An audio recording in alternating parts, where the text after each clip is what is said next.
Hey guys, how's it going? Today we are going to be transplanting one of the Limelight Hydrangeas that I planted last year. So not the ones you can see over my shoulder here, but ones that I planted last year, and we're going to be adding it to the end of those hydrangeas, and I want to show you why. Okay, so here we are up where the original Limelight Hydrangeas are that I planted about a year ago or so, last season we'll say anyway. And so these have been in the season, or I'm sorry, these have been in the ground for a full season, and they are not doing very well at all. They are very small and they keep getting broken. As you can see, I don't know if it's deer coming through, that's my guess, but they are constantly just having branches snapped off of them and a little bit of a mess. Hi kitty. Hi Evie. Anyway, I had a third one up there. If you guys remember that video or you saw that video, there was actually 3 in this space, and I have since transplanted that one to a different space. And just to give you guys, I guess, an overview of the area of where we are, right here is the pool. Beyond that is our vegetable garden. Down there is the house. Here is a flower bed that we have up here.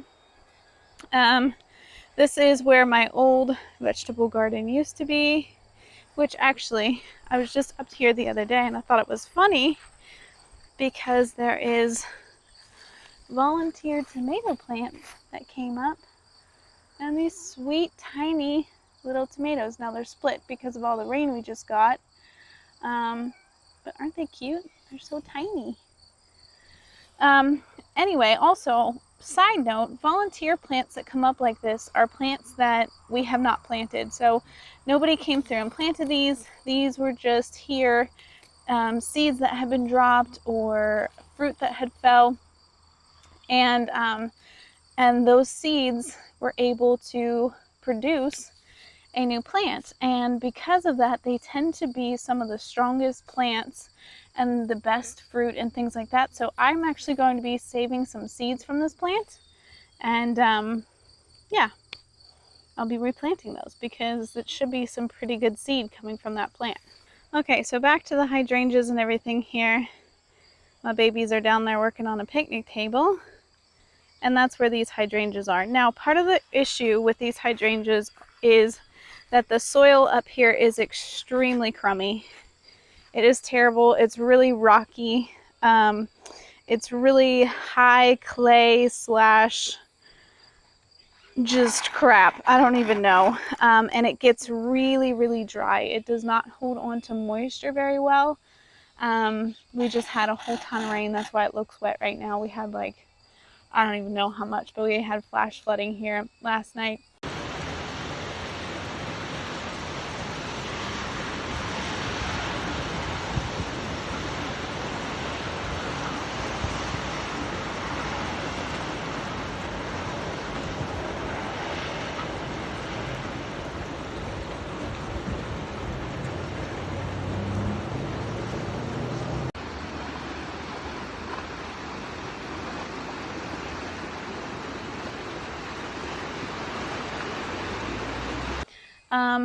So I'm going to be moving these to a better location because you will see this poor plant next to my other limelights whenever we get it planted up there, and these are so far behind, and these have been in the ground way longer than the other ones. So let's get this guy dug out and transplanted.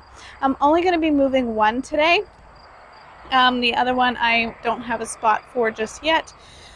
So a couple of things that you want to think about when you're transplanting something is the weather. So is it super hot outside? Is it really cold soon? Things like that. You don't want to expose something that you're ripping out of the ground to harsh elements. You kind of want to baby it along. And it's not supposed to be too hot the next couple days, and we're supposed to get some good rain. So I think it's the perfect time to move this. Also, when I'm digging this, I'm going to be digging a nice big circle around this plant so that I get as big of a root ball as I can for this thing as I move him.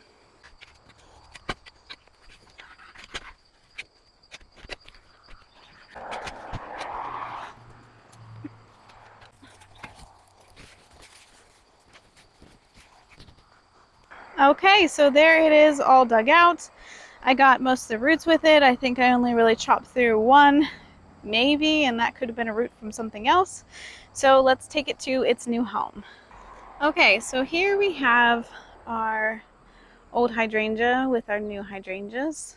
And if you take a look at them, I don't know if you guys can tell from here, but I mean, these flowers are probably half the size as the other ones. And this bush is obviously just sad. I noticed that there were a lot more broken branches and dead branches in this as I was carrying it down, so I just gave him a little bit of a haircut, try to clean him up. But I actually wanted to show you guys what I was thinking originally. We have this hedge of Limelight Hydrangeas. We have the flowers and grasses that we were doing up there in an earlier video as well. And then I was going to cap the end of the bed with this 9 bark here. This is a lady in red 9 bark. It's absolutely gorgeous. I bought this one, and then I also got these, which are, I forget the name. Let's see. Beyond Midnight Bluebeard. And these are really pretty, and these are great pollinator attractors. Ever since I brought these home, it has been covered in bumblebees, and it's really sweet smelling. Beautiful purple blooms. I love them, and I was actually going to do 3 of them. I'm not sure why I bought 2 at the time, but I was thinking of doing a ring of 3 of them around this 9 bark. My thought process was that this was going to be a beautiful contrast to the hydrangeas, and I think that it is, but I also think that I kind of want the simplicity of just the Hydrangea Hedge. So I'm actually going to use these somewhere else. I have an idea and a couple places that I'd like to use those. So I thought I would bring down this one hydrangea and pop it in here, and then we will just have one unified, beautiful Hydrangea Hedge, and I think I'm going to be happy with that.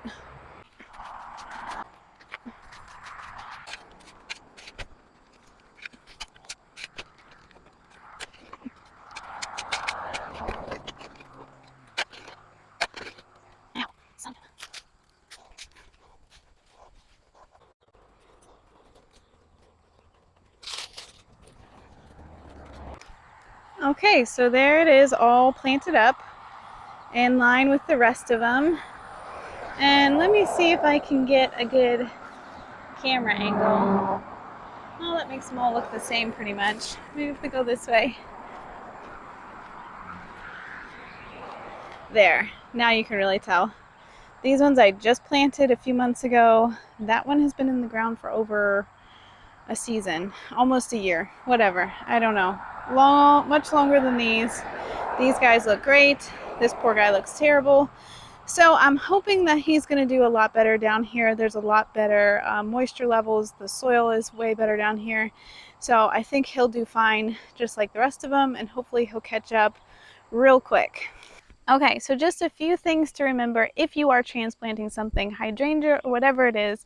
Make sure that you are planting whenever the weather is favorable, when it's not going to be like 100 degrees the next day, or it's going to be really cold the next day. Try to do it when the weather is sort of mild and it's not going to be really shocking to the plant. Also, make sure that you're going to keep that plant well watered until it gets rooted back into its new home, and make sure to feed the plant, which is kind of a funny thing to say right now because I'm struggling to find what I like to feed my plants with, which is plant tone and biotone, and I'm having a hard time finding those things right now with shortage and all that kind of stuff, whatever it is. So if you can, make sure you can feed those plants. It's going to help them so much if you're able to give them something like biotone or plant tone to help them really get established. And yeah, that's pretty much it. The rest of it then, just making sure you get a good root ball on that plant, making sure you have a nice big hole for that new plant to go into. Things like that, which we normally do when we're planting things, is kind of the same process. Well, I hope this video was helpful for you guys. I can't wait to show you what I have for these plants over here sitting beside me that I showed you earlier. The 9-bark and the purple ones are just gorgeous. I forget the name already again, whatever. But I love them. I'm gonna have to remember the name because I absolutely love them. I think I want more in my garden. But anyway, yeah, that's it for this video. I hope you guys have an awesome day, and we'll see you at the next one.